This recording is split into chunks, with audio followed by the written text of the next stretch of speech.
بسم اللہ الرحمن الرحیم۔ السلام علیکم۔ ابتدا رب العزت کے نام سے جس نے جان دی جہان دیا، اور درود و سلام محمد والے محمد پر۔ آئین کے ساتھ ناصر نقوی حاضر خدمت۔ ناظرین، سیاسی اور انٹرنیشنل خبریں اور ملکی خبریں بہت ہیں۔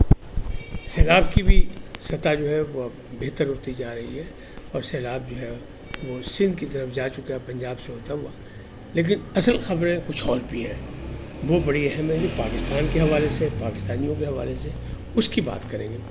لندن میں اوورسیز کنونشن اور پی ٹی آئی کے مظاہرے۔ پاکستان میں بڑی شخصیت کی آمد، کب، کون، کیسے، یہ بتائیں گے۔ اور بھارت کے لیے خطرے کی ایک اور گھنٹی۔ ایٹمی پروگرام محفوظ ترین، اور یہی نہیں، اسرائیل کی تباہی صرف 11 منٹ کی دوری پر۔ یہ سب کچھ کیا ہے، اس سے آپ کو آگاہ کروں گا، لیکن پہلے آپ سے گزارش کہ آئین کو سبسکرائب کریں، لائک کریں اور گھنٹی کا بٹن دبانا بھولیں، بلکہ اپنی قیمتی رائے کا اظہار اپنی شخصیت کے مطابق۔ جی ناظرین، پہلی خبر یہی کہ ایٹمی پروگرام محفوظ ترین کس کا؟ پاکستان کا، الحمدللہ۔ اور یہ ایک بہت بڑا سرٹیفکیٹ ملا پاکستان کے ایٹمی پروگرام کو، جس پر بھارت روزانہ کی بنیاد پر کوئی نہ کوئی سیاسی بیان انٹرنیشنل لیول پر دینے کی کوشش کرتا ہے۔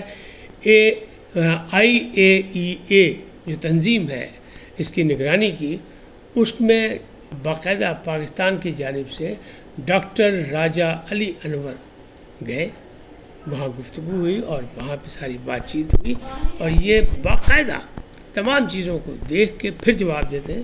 تو یہ IAEA نے، یعنی جو اتھارٹی ہے، اس نے کہا ہے کہ پاکستان کا ایٹمی جو پروگرام ہے وہ محفوظ ترین ہاتھوں میں، اور انٹرنیشنلی طور پر کسی کو اس سے کوئی گلا شکوہ نہیں۔ یعنی وہ محفوظ ترین بھی ہے اور لوگوں کے لیے بھی خطرناک بھی نہیں، کیونکہ یہ صرف بھارت کی جوابی کارروائی پہ بنایا گیا ہے۔ جب اس نے دھماکے کیے تو پاکستان نے بھی بنایا اپنی سلامتی کے لیے، اپنے تحفظ کے لیے۔ تو ایک بہت بڑی کامیابی ہے پاکستان کی، کہ جس پر باقاعدہ انگلی اٹھا رہا تھا بھارت بار بار، اس کے لیے IAEA نے باقاعدہ ایک سرٹیفکیٹ جاری کر دیا، اور یہ نیشنلی نہیں انٹرنیشنلی بیان ہے، اور دنیا کو پتہ لگ گیا کہ یہ کیا صورتحال ہے۔ اب بات کرتے ہیں کہ بھارت کے لیے خطرے کی گھنٹی کیا ہے، اور یا اسرائیل کیسے جو تباہی کے صرف 11 منٹ کی دوری پہ ہے۔ اس میں بات سیدھی سی یہ ہے کہ جو پاک سعودیہ جو معاہدہ ہوا ہے، وہ اس معاہدے کی پوری دنیا میں تھرتھلی مچی ہوئی ہے۔ لوگوں کی آنکھیں پھٹی کی پھٹی رہ گئی، یہ ہوا کیا؟ کیوں کہ ابھی ایک ویڈیو چل رہی ہے صدر ٹرمپ کی، امریکہ بہادر کی، اس میں یہ کہا جا رہا ہے کہ بادشاہت جو ہے سعودی عرب کی وہ ہماری وجہ سے قائم دائم ہے۔ ہم ایئر بیس پہ ہیں، وہاں پہ مختلف جگہ، اگر ہماری افواج وہاں نہ ہوں تو سعودیوں کی بادشاہت جو ہے وہ ختم ہو جائے۔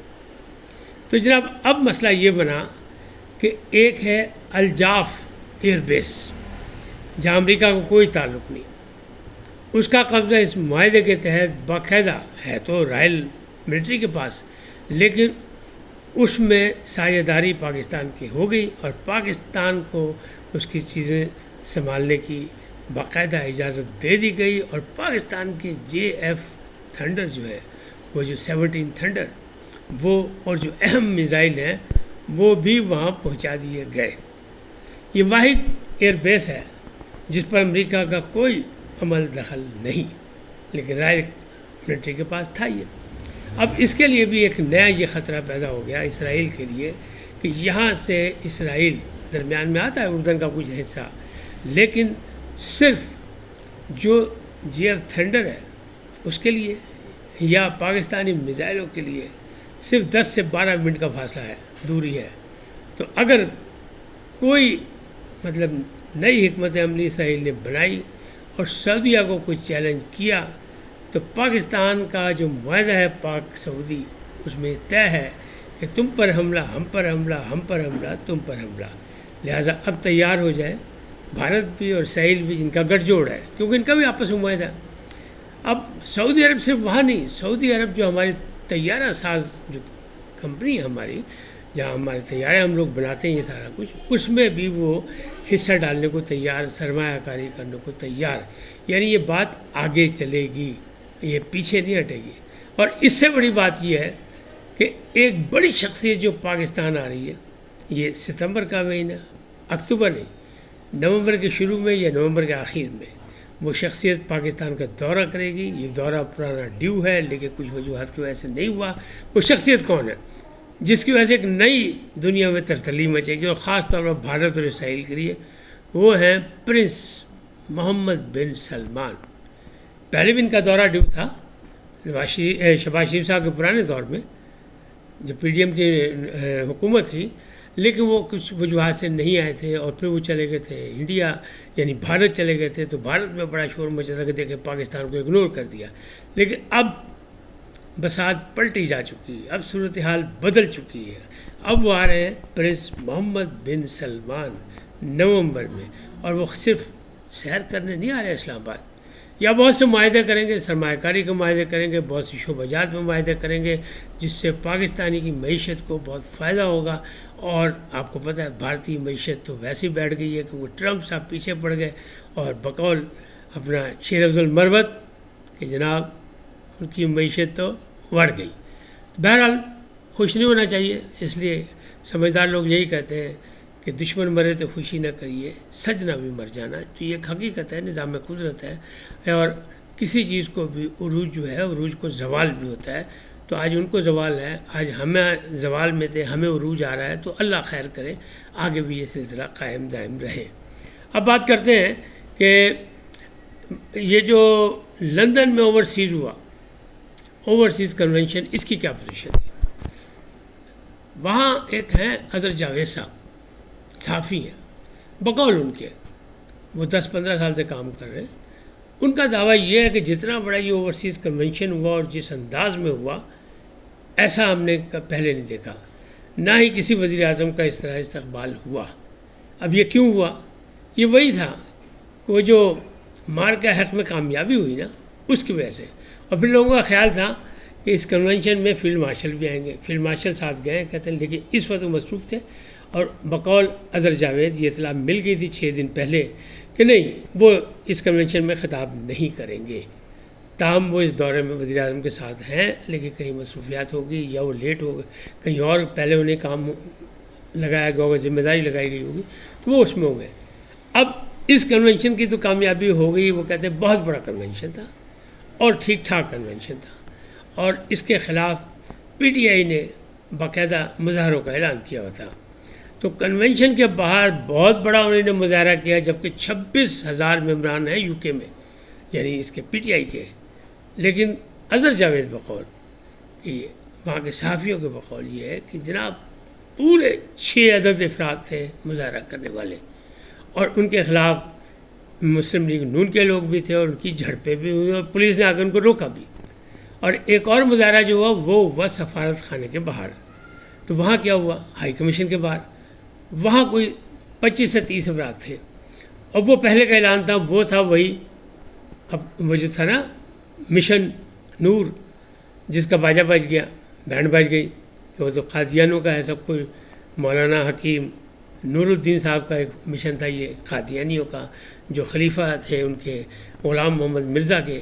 تو وہ تو سارا کچھ تباہ ہو گیا. تو وہ وہاں بھی کامیاب نہیں ہوا، یہاں بھی کامیاب وہاں. لیکن بہرحال وہاں 25 افراد سے 26 افراد تھے وہاں موجود، یعنی 20 سے 26 افراد کہتے ہیں. تو وہ بھی ایسے ہی رہا، اور وہاں پہ بس وہ مظاہرہ کر آ کے وہ چلے گئے.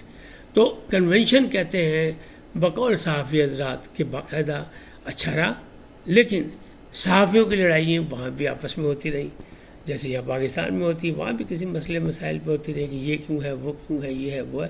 اور پھر اب تو پارٹی بازی میں بھی صحافی آ گئے، تو اس لیے کچھ نہ کچھ پسند ناپسند یا اختلاف یا اتفاق کے مسئلے مسائل تھے. لیکن اظہر جاوید کہتے ہیں کہ مسلم لیگ نون اور اوورسیز کی قیادت میں کوئی اختلاف نہیں تھا.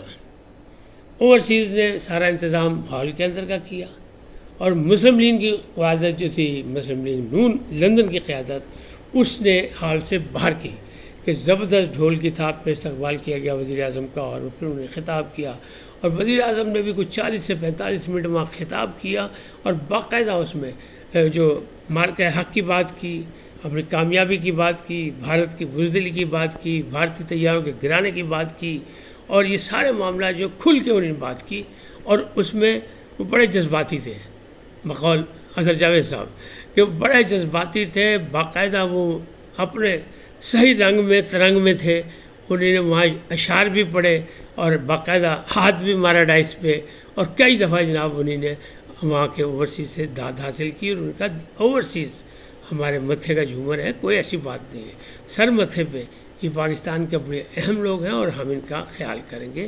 تو ایسا لگ رہا ہے کہ جیسے کوئی مسلم لیگ نون نے لندن میں اپنے لیے کوئی مورچہ سنبھال لیا ہے۔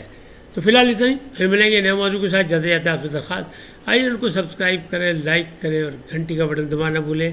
لیکن پہلے جانے سے پہلے پاکستان زندہ باد، پاک افواج پائندہ باد، سدا سلامت رہیں، اللہ نگہبان۔